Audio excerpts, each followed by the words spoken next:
Thank you very much. Thank you.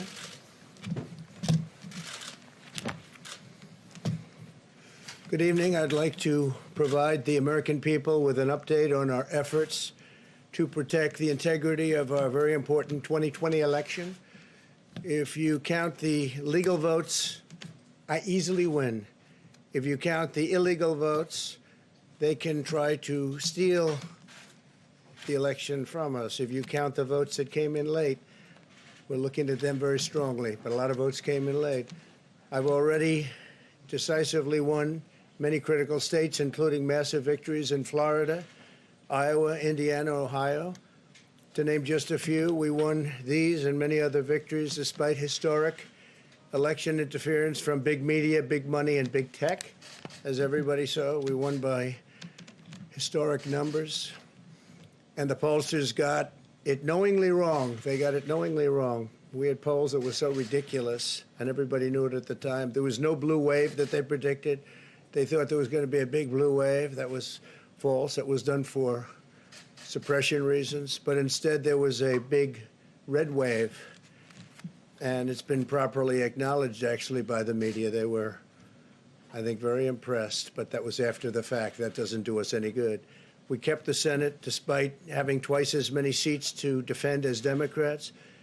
And in a really much more competitive states, we did a fantastic job with the Senate. I think we're very proud of what's happened there. We had many more seats to defend. They spent almost $200 million on Senate races in South Carolina and Kentucky alone, 2 races, and hundreds of millions of dollars overall against us. At the national level, our opponents' major donors were Wall Street bankers and special interests. Our major donors were police officers, farmers, everyday citizens. Yet for the first time ever, we lost 0 races in the House. I was talking to Kevin McCarthy today. He said he couldn't believe it. 0 races. Very unusual thing, 0. And actually won many new seats with, I think, many more on the way. This was also the year of the Republican woman.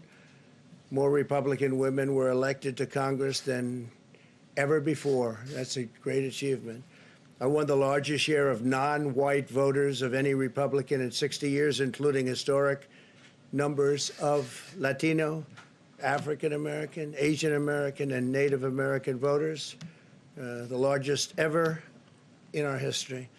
We grew our party by 4 million voters, the greatest turnout in Republican Party history.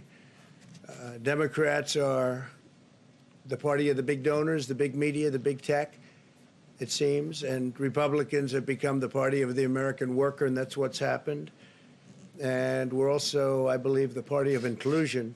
As everyone now recognizes, media polling was election interference in the truest sense of that word, by powerful special interests.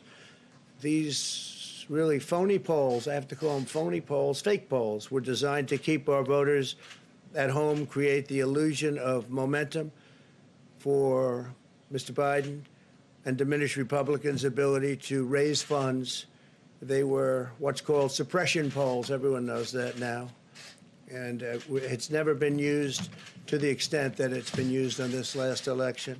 To highlight just a few examples, the day before election, Quinnipiac, which was wrong on every occasion that I know of, had Joe Biden up by 5 points in Florida, and they were off by 8.4 points, and I won Florida easily. So they had me losing Florida by a lot, and I ended up winning Florida by a lot. Other than that, they were very accurate. They had him up 4 points in Ohio, and they were off by 12.2 points. And I also won Ohio, great state of Ohio, very easily. The Washington Post said Biden up 17 points in Wisconsin, and it was basically even. They were off by about 17 points. And they knew that. They're not stupid people. They knew that. Suppression. There are now only a few states yet to be decided in the presidential race.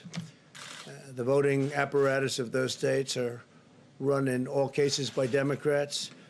We were winning in all the key locations by a lot, actually.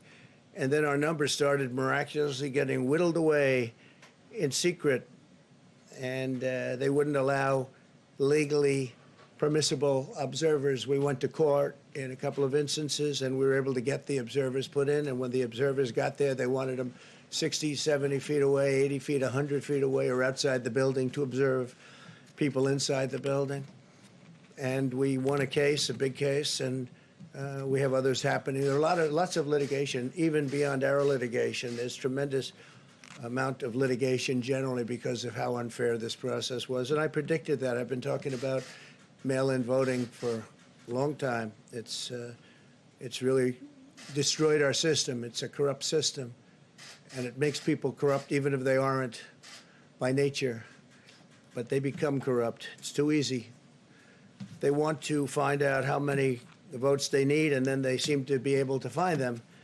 They wait, and then they find them. And you see that on election night. We were ahead in vote in North Carolina by a lot, tremendous number of votes. And we're still ahead by a lot, but not as many, because they're finding ballots all of a sudden. Oh, we have some mail-in ballots. It's amazing how those mail-in ballots are so one-sided, too. I know that it's supposed to be to the advantage of the Democrats, but in all cases, they're so one-sided. We were up by nearly 700,000 votes in Pennsylvania. I won Pennsylvania by a lot, and that gets whittled down to, I think they said now we're up by 90,000 votes, and they'll keep coming and coming and coming. They find them all over, and they don't want us to have any observers, although we won a court case. The judge said you have to have observers. Likewise in Georgia, and they're appealing. Actually, they're appealing. We won a case that we want people to watch, and we want observers, and they're actually appealing, which is sort of interesting. I wonder why they'd appeal, that all we want to do is have people watch as they do the vote tabulations. Likewise in Georgia, I won by a lot, with a lead of over getting close to 300,000 votes on election night in Georgia. And by the way, got whittled down, and now it's getting to be to a point where I'll go from winning by a lot to perhaps being even down a little bit. In Georgia, a pipe burst in a faraway location, totally unrelated to the location of what was happening, and they stopped counting for 4 hours, and a lot of things happened. The election apparatus in Georgia is run by Democrats. We also had margins of 300,000 in Michigan. We're way up in Michigan, won the state. And in Wisconsin, we did likewise fantastically well. And that got whittled down. In every case, they got whittled down. Today, we're on track to win Arizona. We only need to carry, I guess, 55% of the remaining vote, 55% margins. And that's a margin that we've significantly exceeded. So we'll see what happens with that. But we're on track to do okay in Arizona. Our goal is to defend the integrity of the election. We'll not allow the corruption to steal such an important election, or any election for that matter. And we can't allow anybody to silence our voters and manufacture results. I've been doing a lot of public things for a long time. I've never had anything that's been as inspirational, by people calling, talking, sending things to us. I've never seen such love and such affection and such spirit as I've seen for this. People know what's happening, and they see what's happening, and it's before their eyes. And there are many instances which will be reported very shortly. There's tremendous litigation going on, and this is a case where they're trying to steal an election. They're trying to rig an election, and we can't let that happen. Detroit and Philadelphia, known as two of the most corrupt political places anywhere in our country, easily cannot be responsible for engineering the outcome of a presidential race, a very important presidential race. In Pennsylvania, Democrats have gone to the state Supreme Court to try and ban our election observers, and very strongly. Now, we won the case, but they're going forward. They don't want anybody in there. They don't want anybody watching them as they count the ballots. And I can't imagine why. There's absolutely no legitimate reason why they would not want to have people watching this process, because if it's straight, they should be proud of it. Instead, they're trying, obviously, to commit fraud. There's no question about that. In Philadelphia, observers have been kept far away, very far away, so far that people are using binoculars to try and see, and there's been tremendous problems caused. They put paper on all of the windows so you can't see in, and the people that are banned are very unhappy and become somewhat violent. The 11th Circuit ruled that in Georgia the votes have been in by Election Day, that they should be in by Election Day, and they weren't. Votes are coming in after Election Day. And they had a ruling already that you have to have the votes in by Election Day. To the best of my knowledge, votes should be in by Election Day. And they didn't do that. Democrat officials never believed they could win this election, honestly. I really believe that. That's why they did the mail-in ballots, where there's tremendous corruption and fraud going on. That's why they mailed out tens of millions of unsolicited ballots without any verification measures whatsoever. And I've told everybody that these things would happen because I've seen it happen. I watched a lot of different elections before they decided to go with this big, massive election with tens of millions of ballots going out to everybody, in many cases totally unsolicited. This was unprecedented in American history. This was by design, despite years of claiming to care about the election security.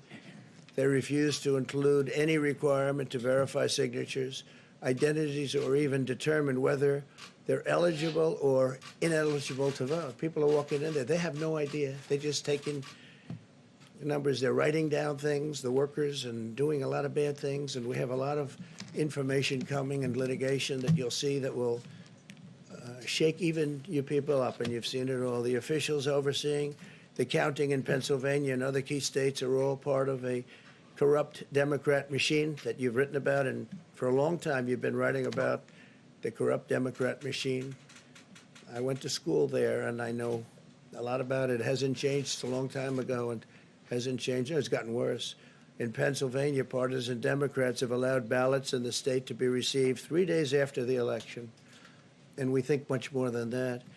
And they're counting those without even postmarks or any identification whatsoever.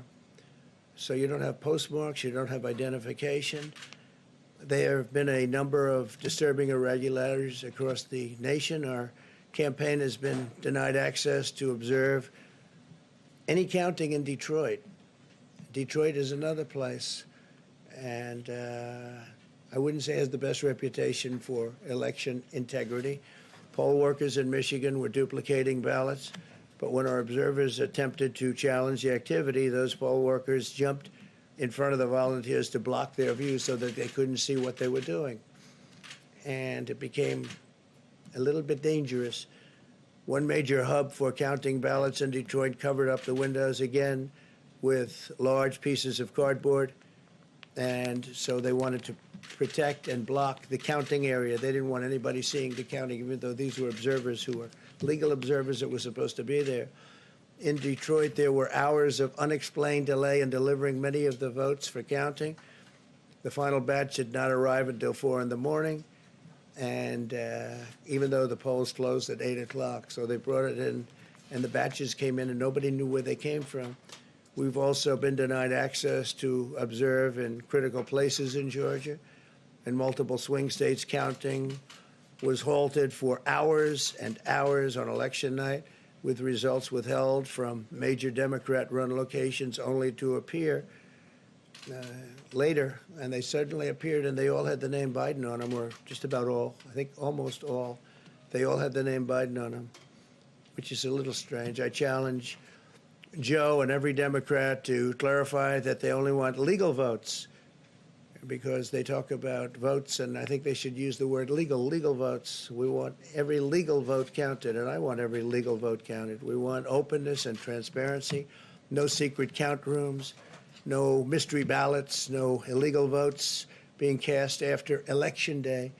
You have election day, and the laws are very strong on that. You have an election day, and they don't want votes cast after election day, and they want the process to be an honest one. It's so important.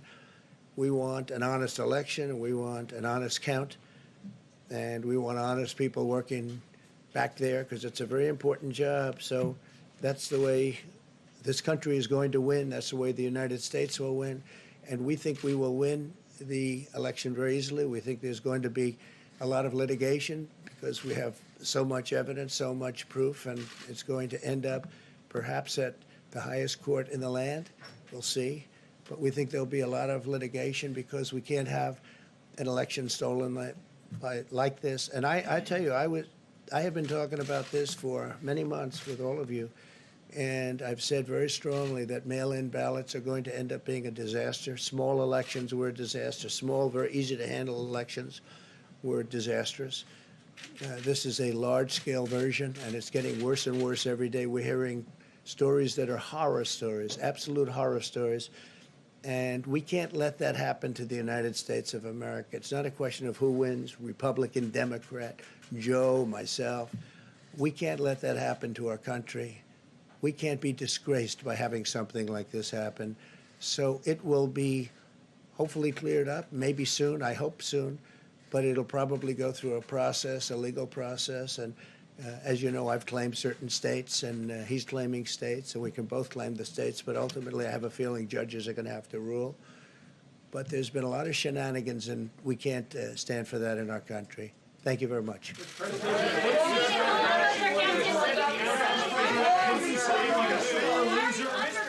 Are you being a sore loser? Haley, why is the president undercutting this process? Haley, are you here as press secretary or Trump advisor?